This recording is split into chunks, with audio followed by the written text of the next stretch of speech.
जय श्री माता जी। परम पूज्य श्री माता जी की कृपा में अब हम ध्यान को आरंभ करते हैं। आपको तो पता ही है आज का जो विषय है 3 महामंत्र, इसके बारे में आगे तो हम देखने ही वाले हैं, लेकिन बंधन लेने के बाद हम ध्यान शुरू करने के पहले हम 3 महामंत्र आज प्रथम एक बार सुनेंगे और आपको स्क्रीन पर उसका सबटाइटलिंग भी दिखेगा, आप देख के भी बोल सकते हैं और फिर ध्यान अवस्था में हम जाएंगे। तो प्रथम दोनों हाथ जोड़कर परम पूज्य श्री माता जी को प्रणाम करें।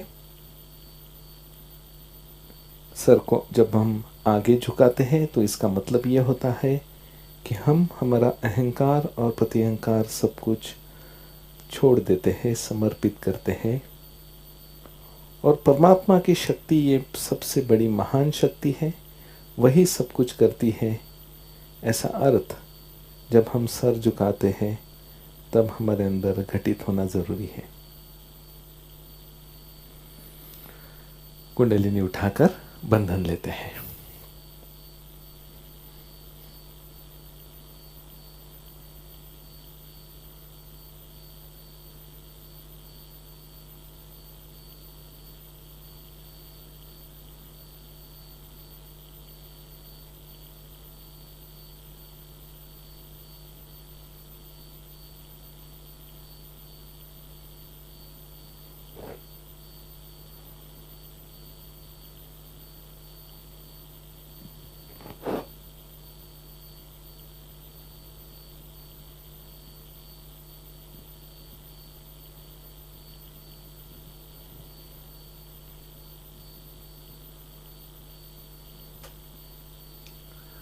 अब हम स्क्रीन की ओर देखेंगे और प्रथम हम 3 महामंत्र का और तत्पश्चात श्री गणेश जी का भी मंत्र का पठन एक बार कर लेते हैं और फिर हम संतुलन और ध्यान करते हैं।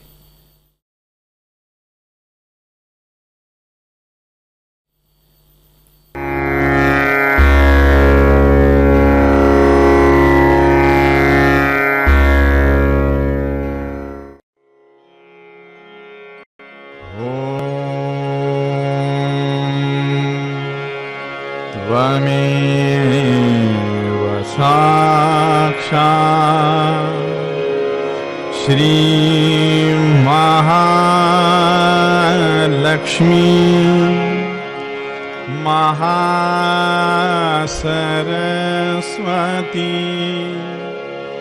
महाकाली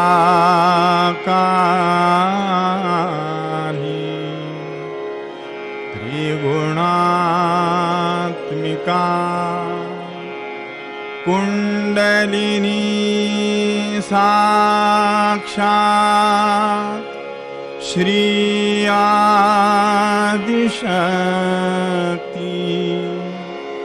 माता जी श्री निर्मला देव्यै नमो नमः। ॐ त्वमेव साक्षात् श्री कल्की साक्षात् श्री आदिशक्ति माता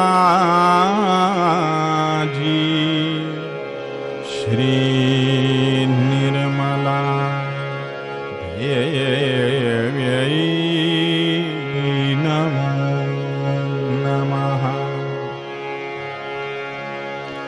ॐ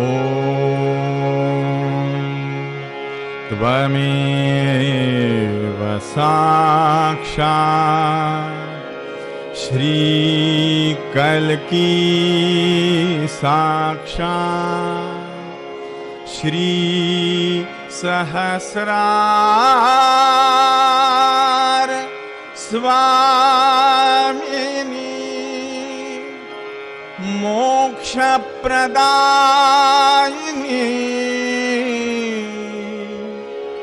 माता जी श्री निर्मला देव्यै नमो नमः। ॐ त्वमेव साक्षात् श्री गणेश साक्षात् श्री आदिशक्ति माता जी श्री निर्मला देव्यै नमो नमः।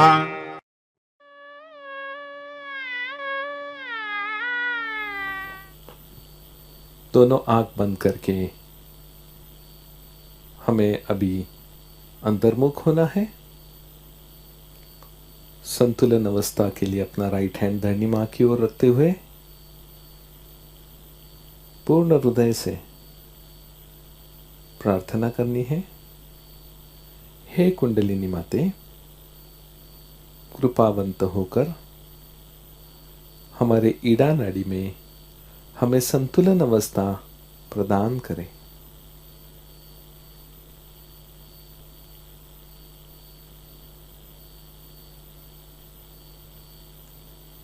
परम पूज्य श्री माता जी हमें शुद्ध इच्छा शक्ति प्रदान करें।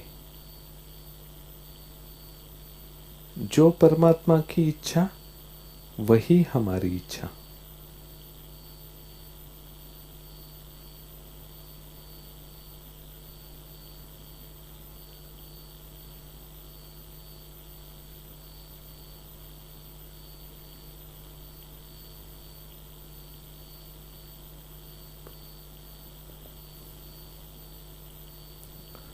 राइट हैंड गोद में, लेफ्ट हैंड आकाश की ओर।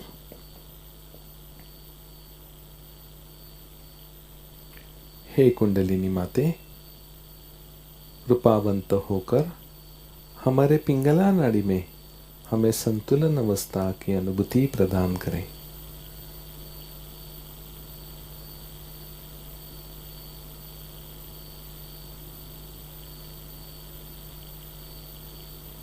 परम पूज्य श्री माता जी, हमारी क्रिया शक्ति शुद्ध हो जाए। जो कार्य आपकी इच्छा अनुसार है वही कार्य आप हमसे करवा लीजिए।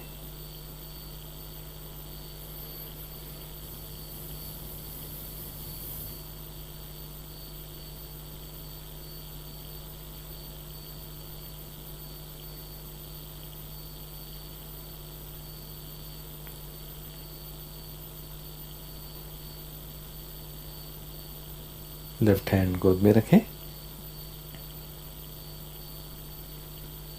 दोनों हथेली और तालू पर ध्यान दीजिए और एक बार देख लीजिए कि क्या मेरे विचार कम हुए या नहीं। क्या मुझे संतुलन अवस्था की अनुभूति हो रही है या नहीं। परम पूज्य श्री माता जी, हमें संतुलन अवस्था प्रदान करें। हम सभी को मध्य नाड़ी पर स्थित करें।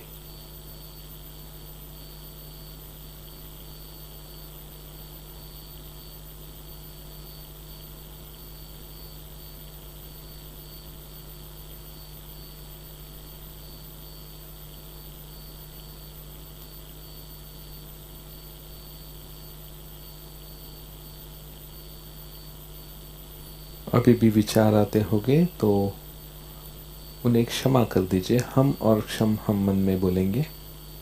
हम क्षम हम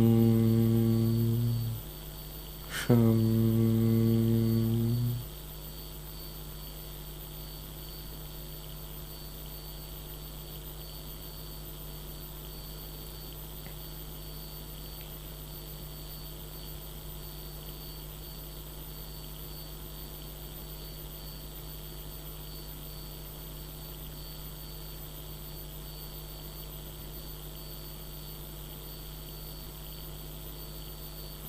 मन में अभी भी दोषी भाव लगता हो तो आप कह सकते हैं, श्री माता जी, आपकी परम कृपा में मैं निर्दोष हूँ, मैं दोषी नहीं, क्योंकि मैं एक शुद्ध पवित्र आत्मा हूँ। श्री माता जी की कृपा में मैं शुद्ध पवित्र आत्मा हूँ।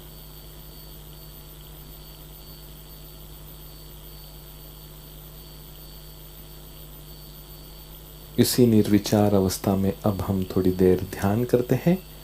तत्पश्चात परम पूज्य श्री माता जी की अमृतवाणी आत्मसात करते हैं।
हम लोग यहाँ शक्ति की पूजा करने के लिए एकत्रित हुए हैं। अभी तक अनेक संत साधुओं ने, ऋषि मुनियों ने शक्ति के बारे में बहुत कुछ लिखा और बताया है। और जो शक्ति का वर्णन उन्होंने अपने गद्य में नहीं कर पाए, उसे उन्होंने पद्य में किया और उस पर भी इसके बहुत से अर्थ भी जानते हैं। लेकिन एक बात शायद हम लोग नहीं जानते कि हर मनुष्य के अंदर ये सारी शक्तियां सुप्तावस्था में हैं और ये सारी शक्तियां मनुष्य अपने अंदर जागृत कर सकता है।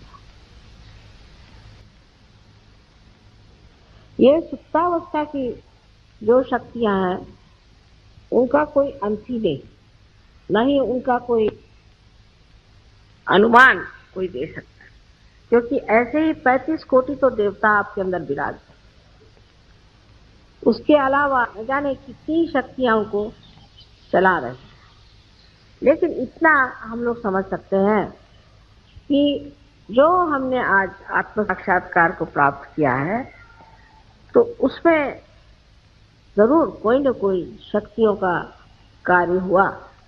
उस कार्य के बगैर आप आत्म साक्षात्कार को नहीं प्राप्त कर सकते। ये आत्म साक्षात्कार को प्राप्त करते वक्त हम लोग सोचते हैं ये सहज में हो गया, पर सहज में दो अर्थ। एक तो सहज का अर्थ ये भी है कि आसानी से हो गया, सरलता से हो गया, और दूसरा अर्थ ये होता है कि जिस तरह से एक जीवंत क्रिया अपने आप घटित हो जाती है उसी प्रकार आपने आत्म साक्षात्कार को प्राप्त किया। लेकिन ये जीवन क्रिया जो है इसके बारे में अगर आप सोचने लग जाएं तो आपकी बुद्धि कुंठित हो जाएगी।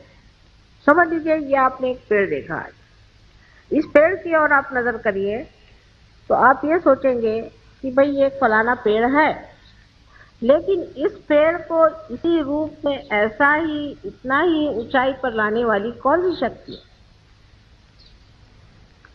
किस शक्ति ने इसको यहाँ पर इस तरह से बनाया है कि जो वो अपने सीमा में रह करके और अपने स्वरूप रूप उसी के साथ चलता रहे।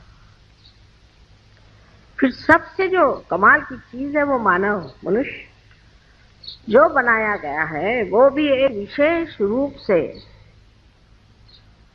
एक विशेष विचार से बनाया गया है।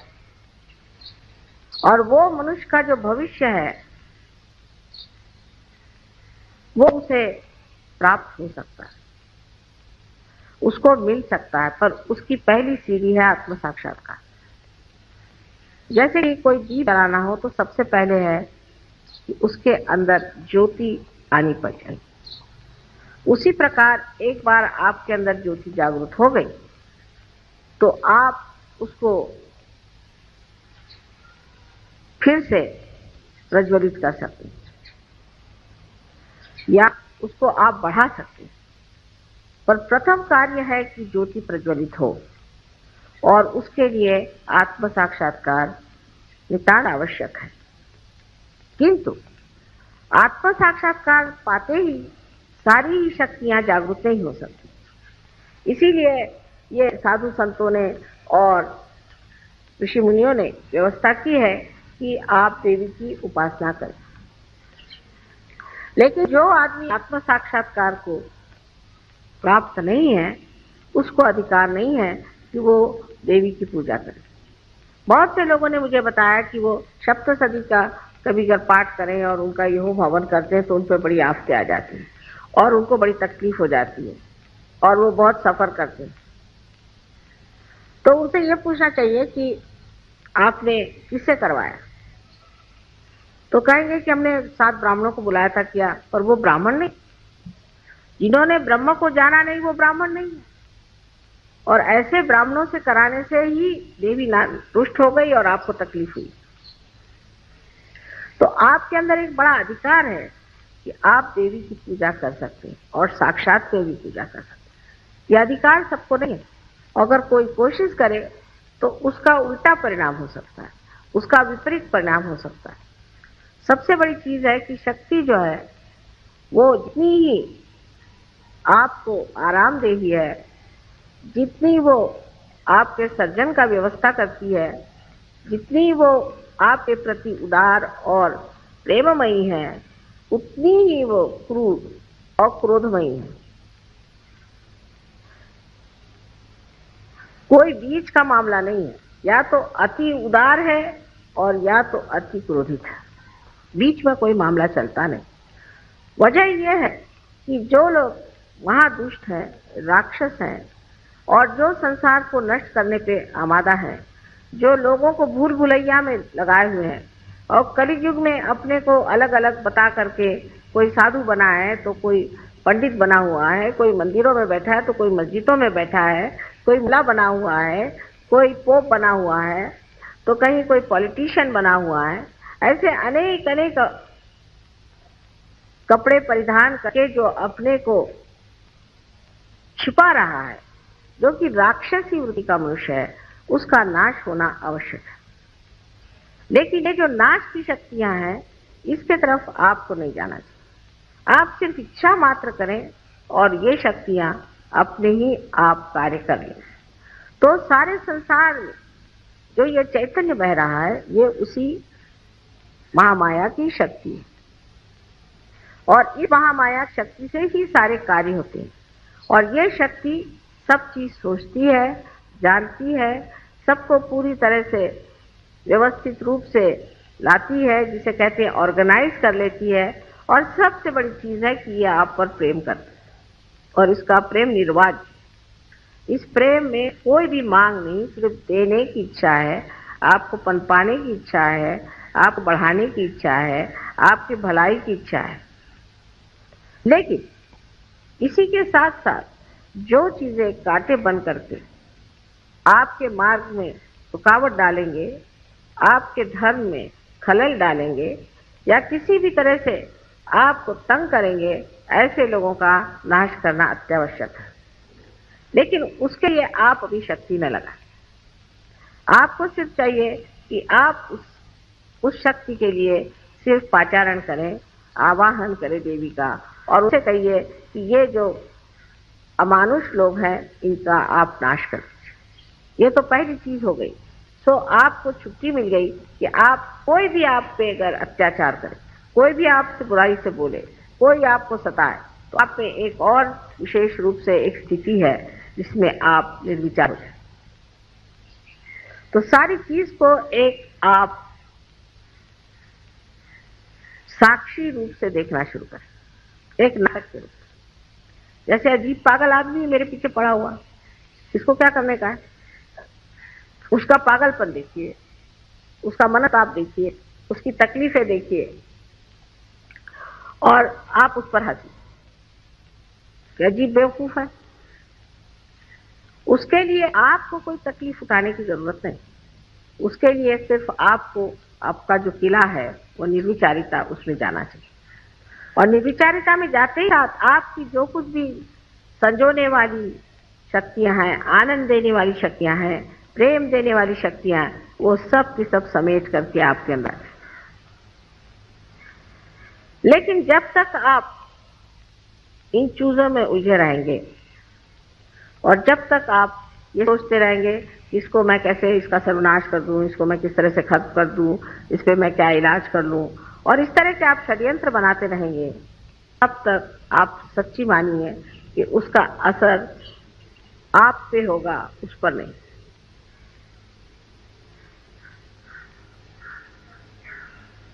रामदास स्वामी ने कहा है कि अल्पधारिष्ट पाए, माने आपका थोड़ा सा जो धीरज है उसको परमात्मा रखता है।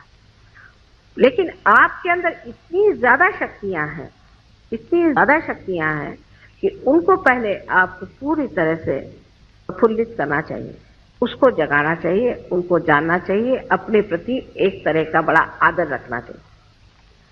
अब ये शक्तियां नष्ट होती हैं, स्वयोगियों में भी जागती है फिर नष्ट हो जाती है, जागती है फिर नष्ट हो जाती है। उसकी क्या वजह है? एक बार जगी हुई शक्ति क्यों नष्ट होती? जैसे कि एक मनुष्य में आशक्ति है कि वो बड़ा भारी कला में निपुण हो गए। स्वयोग में आने से बहुत से लोग कला में निपुण हो गए, कला के बारे में जान गए, उनमें एक तरह की बड़ी चेतना आ गई, उनका सृजन बहुत बढ़ गया। लोग देख के कहते हैं कि वाह, एक कलाकार ऐसा है कि समझ ही नहीं आता। पर फिर वो उसी कला में उलझ जाता है, फिर उसकी शोहरत हो गई, नाम हो गया, उसी में उलझते जाता है। जब वो उलझ जाता है इस चीज में, तब फिर उसकी शक्तियां नष्ट हो जाती हैं, क्योंकि उसकी शक्तियां भी उसमें उलझ जाती हैं।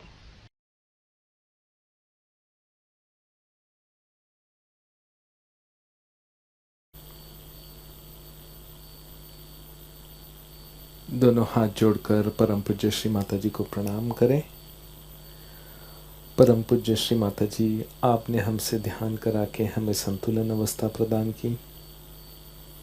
आपकी अमृतवाणी से हमें बहुमूल्य ऐसा मार्गदर्शन किया। इसीलिए श्री माता जी हम आपके ऋणी हैं। इसी अवस्था को कायम बनाते हुए धीरे धीरे अब हम आँख खोलते हैं।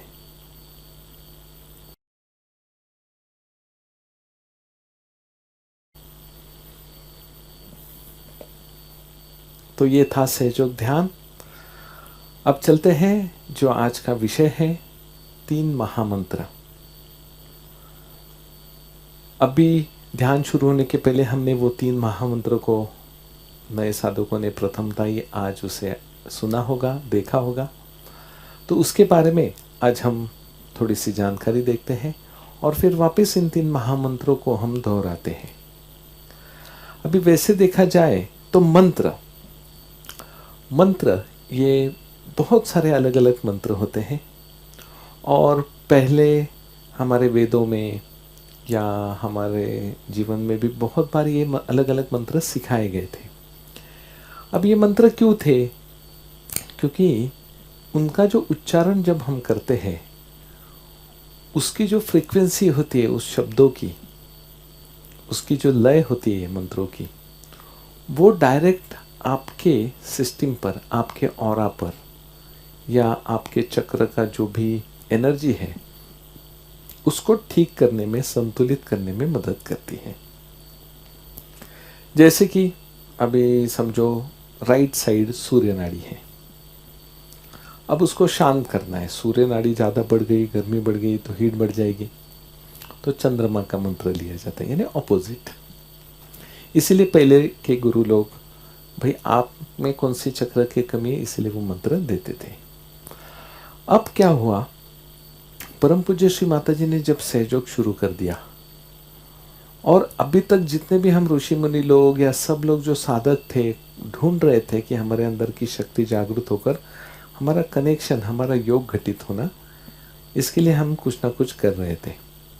अब ये जागृति की प्रोसेस होने के बाद श्री माता जी ने 1970 में ये सब शुरू कर दिया।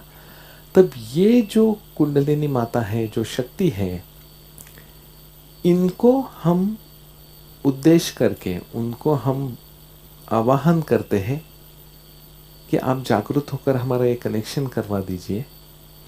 तो उसमें ये सारा 3 महामंत्रों में ये सारा वर्णन बिठाया है।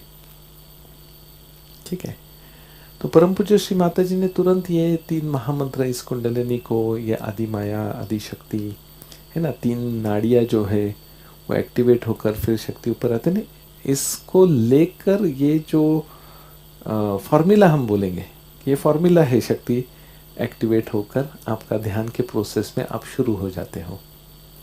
ठीक है ना। तो अभी देखते हैं ये 3 महामंत्र क्या है। तो प्रथम हमने देखा था ओम त्वमेव साक्षात। अभी ओम जो ये शब्द है, ये ओम तो आपको पता है, ओमकार है ना, यूनिवर्सल साउंड बोलते हैं उसको। ओम जो बना है अकार, उकार और मकार से, अ उ म, है ना। कौन सा भी आप पवित्र ग्रंथ देखिए, उसकी शुरुआत ओम से होती है। ज्ञानेश्वर जी का देखिए, ओम नमो जी आद्या, है ना। तो ओम जिसमें ब्रह्मा विष्णु महेश ये तीनों समाये, ऐसे जो जिनकी शक्तियां हैं, उनको पहले वंदन करके ओम कहते हैं हम। अब उसके आगे है शब्द है त्वमेव साक्षात। त्वमेव यानी आप, यानी श्री माता जी कहते हैं कि ये आप किसको उद्देश्य कर रहे हैं? तो हमारे अंदर जो कुंडलिनी माता है, जो देवी माँ का अंश है हमारे अंदर, और देवता का अंश आप बोलेंगे परम आत्मा का आत्मा ये अंश है जो हृदय में है ना। तो त्वमेव साक्षात का मतलब दो तरीके से होगा कि त्वमेव यानी कुंडलिनी माता, और त्वमेव माता इसको जिसने एक्टिवेट किया, जिन्होंने हमको ये सिखाया, हमारे अंदर जागरूक किया, ऐसे सामने जो बैठे हैं परम पूज्य श्री माता जी, उनको भी उद्देश्य करके हम ये बोलते हैं, है ना, कि आपके कारण हमारे अंदर ये सब जागरूक हो गया, इसलिए आप ही साक्षात हो। जैसे कि कबीरदास जी का एक बहुत अच्छा एक दोहा था कि पूछा गया कि परमात्मा और आपके गुरु दोनों एक साथ आ गए आपके सामने, तो पहला प्रणाम किसको करेंगे? तो कबीरदास जी ने कहा गुरु को करूँगा, क्योंकि गुरु ने परमात्मा से मिलाया। इसलिए हम ये त्वमेव साक्षात जब बोलेंगे तब हम श्री माता जी को भी उद्देश्य करते हुए बोलेंगे। चलिए, ओम त्वमेव साक्षात क्या हो? साक्षात है ना। तो महालक्ष्मी, महासरस्वती, महाकाली, त्रिगुणात्मिका, कुंडलिनी साक्षात, ठीक है। तो ये तीन जो है, महासरस्वती, महालक्ष्मी, महाकाली, है ना, ये तीन और आधा पीठ जो वनी का होता है, नासिक वनी का, ये 3.5 पीठों का मिलके जो शक्ति है कुंडलिनी माता, और जो 3 नाड़ियाँ ईड़ा, पिंगला, सुषुम्ना, लेफ्ट महाकाली, राइट महासरस्वती और बीच वाली महालक्ष्मी माता, तो ये तीनों का नाम लेते हुए, है ना, त्रिगुणात्मिका जो 3 गुण है, सत्व रजत तम, ये तीनों गुणों से युक्त ऐसे, है ना, ओम त्वमेव साक्षात श्री महालक्ष्मी, महासरस्वती, महाकाली। एक बार वो मंत्र लगाएंगे क्या, यानी सबको देख भी सकते हैं? हाँ, पॉज करके लगाइए, यानी सब पढ़ भी सकेंगे, है ना।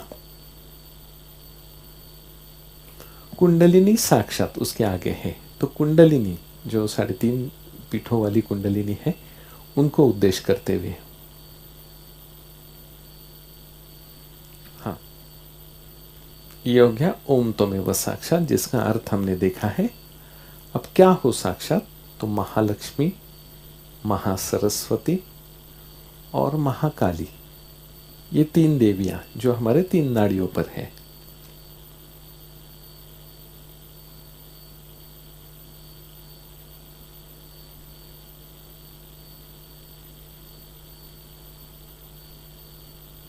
त्रिगुणात्मिका, तीनों गुणों से युक्त ऐसी कुंडलिनी माता, जो कुंडलिनी साक्षात है, जिसके तंतु हमारे अंदर श्री माता जी के कारण जागृत हुए।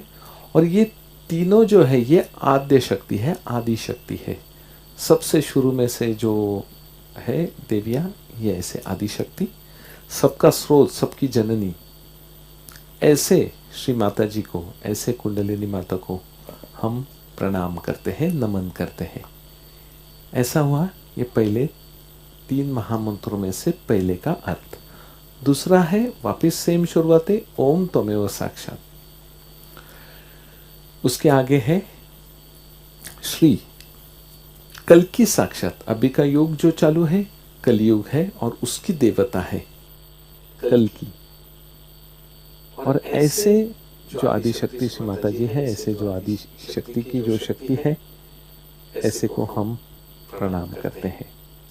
तो ये हो गया दूसरा महामंत्र।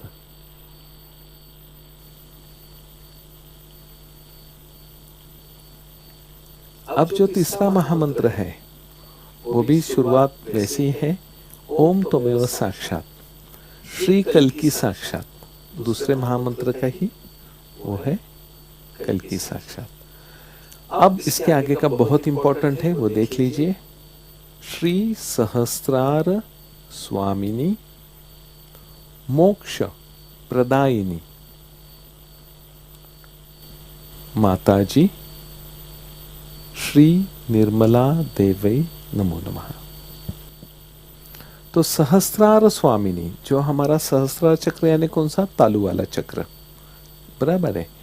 जो अभी तक के योगी लोग ये आज्ञा चक्र तक ध्यान करते थे, उसके आगे का जो 7वां चक्र है वो सहस्रार है। और वो अभी जिन्होंने खोला, ऐसे श्री माता जी कि जिन्होंने कुंडलिनी माता को जागृत करके सारे वो बराबर तालू पर लाकर वहाँ से ब्रह्मरंध्र से हमारा योग घटित किया, ऐसे जो सहस्रार के स्वामिनी है जो हमें मुक्ति दिलाते हैं। मुक्ति यानी कौन सी मुक्ति? यानी मोक्ष, जो अहंकार प्रत्यहंकार है, कल के विचार है या भविष्य के विचार है, सुख है या दुख है, ये जो द्वंद्व है, ये द्वंद्वों के बीच में हम अटक जाते हैं। इनसे जब हम परे हो जाते हैं यानी ऑटोमेटिक हम मुक्त हो जाते हैं, उसको हमने मोक्ष बोला है। और ऐसे मोक्ष की अनुभूति देने वाले श्री माता जी, उनको हमारा प्रणाम। तो ऐसे ये हो गए 3 महामंत्र। और उसके बाद में हमने श्री गणेश जी का मंत्र लिया था।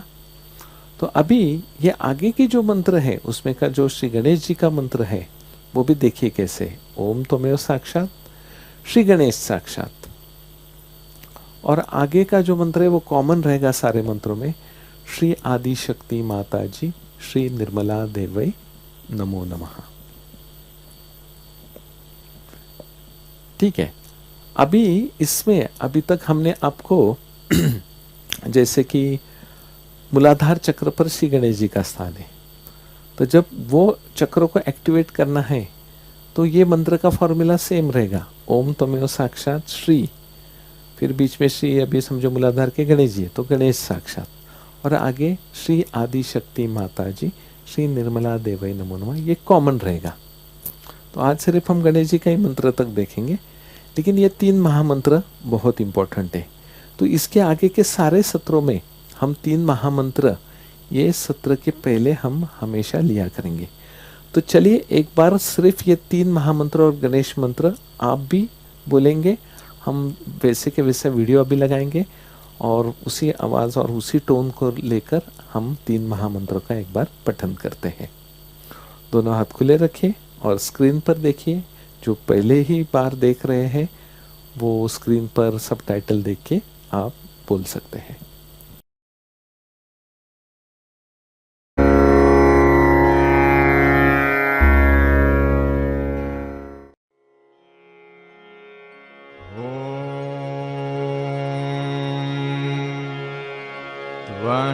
त्वमेव साक्षात् श्री महालक्ष्मी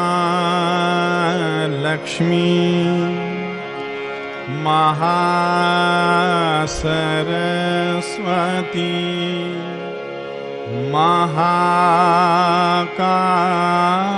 महाकाली त्रिगुणात्मिका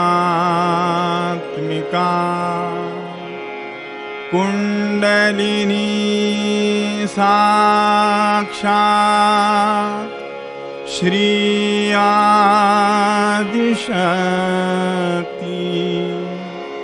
माता जी श्री निर्मला देवै नमो नमः।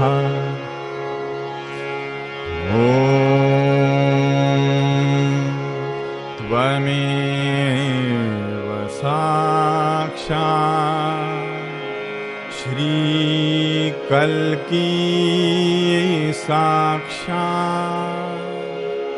श्री आदिशक्ति माता जी श्री निर्मला देवै नमो नमः।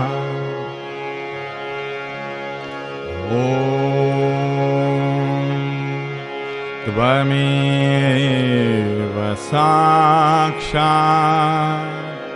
श्री कल्की साक्षात् श्री सहस्रार स्वामिनी मोक्ष प्रदायिनी माता जी श्री निर्मला देव्यै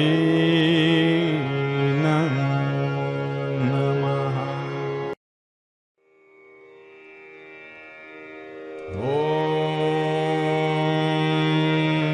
त्वमेव साक्षात् श्री गणेश साक्षात् श्री आदिशक्ति माता जी श्री निर्मला देव्यै नमो नमः।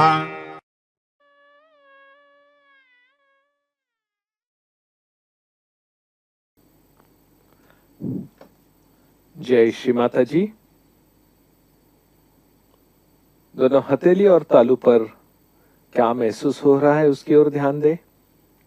पहले से ज्यादा संतुलन, आनंद और चैतन्य की अनुभूति बढ़ गई है क्या, वो देखना है। 3 महामंत्रों का उच्चारण करने के बाद हमारे अवस्था में क्या बदल हो रहा है वो देखिए।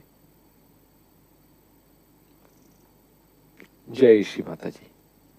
श्री माता जी को प्रणाम करें। तो ये थे 3 महामंत्र, द ग्रेट मंत्रास। तो आप, आशा है कि आप सभी को इसके बारे में समझ में आया हो। आज से हम ये 3 महामंत्रों को डेली सुबह ध्यान के पहले और ध्यान के बाद आप ले सकते हैं। सत्र शुरू होने के पहले भी कल से हम कुंडलिनी शक्ति बांधने के बाद 3 महामंत्र और गणेश मंत्र लिया करेंगे और फिर हम संतुलन की ओर चलेंगे। तो इसके आगे के सारे सत्र अब 3 महामंत्रों से शुरुआत होगी। तो आज का विषय ये था 3 महामंत्र। आप सभी लोग श्री माता जी को वंदन करें, कुंडलिनी उठाकर बंधन ले।